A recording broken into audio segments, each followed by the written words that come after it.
ধরে নিন তখন ওই 3:15 3:30 এরকম বাজে। হ্যাঁ, তো আমরাও সবে খাওয়া দাওয়া করে উঠেছি। ওঠার পরে ওনার ওই বাচ্চাটার দিদিমা আর কি, বাচ্চাটার দিদিমা চিৎকার করছে, এই এদিকে আসো এদিকে আসো, এটা পড়ে গেছে। আচ্ছা। এই চিৎকার করতে করতে তো আমাদের বাড়ি এত লোকজন, আমরা সবাই মিলে দৌড়ে এসেছি। দৌড়ে এসে আমার ওই কুতুতো ভাইয়ের ছেলেটি ও এমনি পাতে করে নিয়ে এসছে বাইরে, আর এসে দেখে চারিদিকে ভাই খুবলানো দাগ। আমি তো কোনো রকম একটু ঠান্ডা জল ফল দিলাম, কিন্তু আনতে আনতেই আমি যে যা দেখলাম ঘাটটা পুরো ভেঙে পড়ে যাচ্ছে, মানে ও বডি আর কিছুতেই সোজা হচ্ছে না, পড়ে যাচ্ছে। কত স্যার 5 বছর। বাবা সার্ভিস করেন একটা নার্সিংহোমে আছে। মা কি করে? মাও সার্ভিস করে, ওই খোসলাতে আছে ডায়মন্ড হারবার।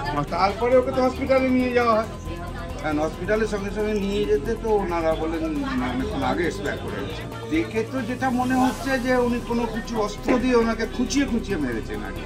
এমনি তাদের সম্পর্ক মানে তেতো সম্পর্ক নয় আর করে এরকম মনে হচ্ছে, মানে হয়তো ওনার মেন্টালি কিছু প্রবলেম আছে, সেটাও হতে পারে। উনি তো তদন্ত করছেন, ওনারা তদন্ত করছেন, কিন্তু ওনারা হসপিটালেও বলেছেন। আমরা তো ভেবেছি হয়তো কোনো জন্তু জানোয়ার ঢুকে কামড়ে কুমড়ে দিয়েছে, কিন্তু হসপিটাল বলছে যে না, এটা কামড়ানোর চিহ্ন না, এটাকে কিছু দিয়ে করা হয়েছে, মারা হয়েছে।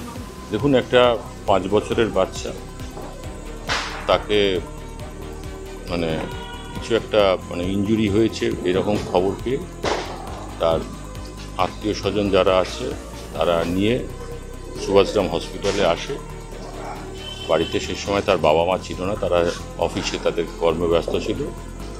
তার দাদু, দিদা এবং একজন কেয়ারটেকার ছিলেন, যিনি দেখাশোনা করতেন মাঝে মধ্যে। তাকে নিয়ে আসে হসপিটালে, সুভাষগ্রাম হসপিটালে। এসে তাকে মানে বলা হয় যে সেটা মৃত। ন্যাচারালি এটা দেখে মনে হয়েছে একটা আনন্যাচারাল ডেথ। কিছু রক্তের চিহ্নও আছে শরীরে, এবং ন্যাচারালি সেটা হসপিটাল কর্তৃপক্ষ আনন্যাচারাল ডেথের যা করবার সেটা করেছে। সোনারপুর থানাকে খবর দিয়েছেন, পুলিশ এই ব্যাপারে এসেছেন, এবং সেই সময় বাড়িতে যারা ছিলেন, অর্থাৎ মেয়েটির দাদু, দিদিমা এবং যিনি বাচ্চাটাকে দেখাশোনা করতেন, তাদের জিজ্ঞাসাবাদের জন্য থানায় নিয়ে গেছে। এবার তদন্তের মতন হবে।